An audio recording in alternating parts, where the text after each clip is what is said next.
জনগণ কোনো এক ব্যক্তিকে নেতা নির্বাচন করেন, তাকে নির্বাচন বলেন।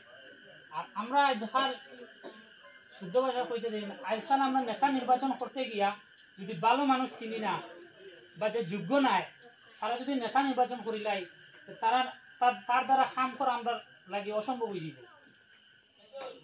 এর লাগে আমরা বেশি আমি কিছু কইতে চাই না, যে নির্বাচন কি এটাও কইছি। আর তারপরে কই আর যে আমরা আজ এত মানুষ এক জায়গাতে একত্রিত হয়েছি, যে আমরা সবে আজ আমরা আমার সাথে আলী ভাইরে ভোট দিতাম নিয়ে সাথে আপনারা সবে কোন চাই দেখো, জমায়েত বড় বিষয় না, বড় বিষয় হইল গিয়া আমরা তানে ভোট দিমনি। আর ভোট দিতে হইলে খালি আমি দিতাম না, ভোট দেওয়াইও আমিও দিতাম আর অন্যরা দেওয়াইতাম।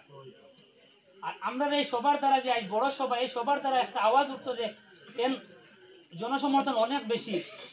আর আমরা জানি আমরা রিফার এখন ক্যান্ডিডেট বেশি হয়ে গেছেন, জনসমর্থন দেখিয়া মানুষ একত্রিত হইয়া একজনের দিকে আইতো।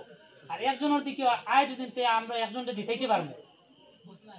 আর যদি আমরা যদি চতুর্দিকে যদি অবায় 5 জন অবায় 10 জন জয়ী গেছে, আমরা বিগত দিনে জেলা হয়েছে ওলা হয়ে যাব। আমরা তো ফিউচারের 5 বছর আমরা জানা আছে না কিলা আমরা এপি পদ গেছে বা প্রেসিডেন্ট পদ গেছে। এর লাগে আমরা বারবার ভুল না করিয়া যে আমরা এর সাথে আমরা দেখি আর আলিবাগ আমরা আমার সমর্থন বেশি আছে, আমরা এই জায়গায় ভোট দিয়া তাহলে জিতাইতাম। এই বলে আমি আমার ক্ষুদ্র বক্তব্য এখানে শেষ করলাম। আসসালামু আলাইকুম।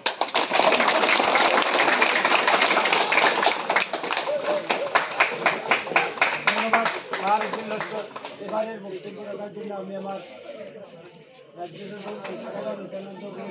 হস্তখণ্ডের মাসুক আহমদকে সামান্য বক্তব্য রাখার জন্য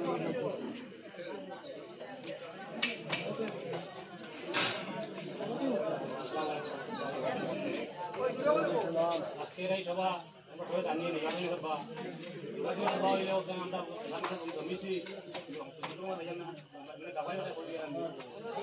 বিধান জমিছি আমার জানিয়েছে আমরা উদ্দেশ্য হইলে ভোট দেওয়া। ভোট তো আমরা আগে বিধান জমি বিধান করে এবার আমরা যোগ্য প্রার্থী পাইছি, তাত আমরা গাঁও আমরা কাম করছো আগে আরো ভবিষ্যতে আমরা আশা আছে আছে আমরা এই আমার সম্পর্কে আমার কথা তো আমার সমর্থন তো আমরা শিক্ষা বেড়ানো আছে। প্রতিদিন আমরা কেন যাচ্ছি আমরা লাইনটা খুব ভালো ভালো আছে। আজকে আমরা যারা আছি বা যারা আইসি না তারপরে আমরা বলি আমরা আগে বছর লাইন ভালো আছে, তার কারণে কানে বলতে পারাও ভালো হইব আমার মতে হয়। আর আমি কাম করতাম ভবিষ্যতে চিন্তা করবো না, আমার তো 100% আশা আছে খালি কাম করবো।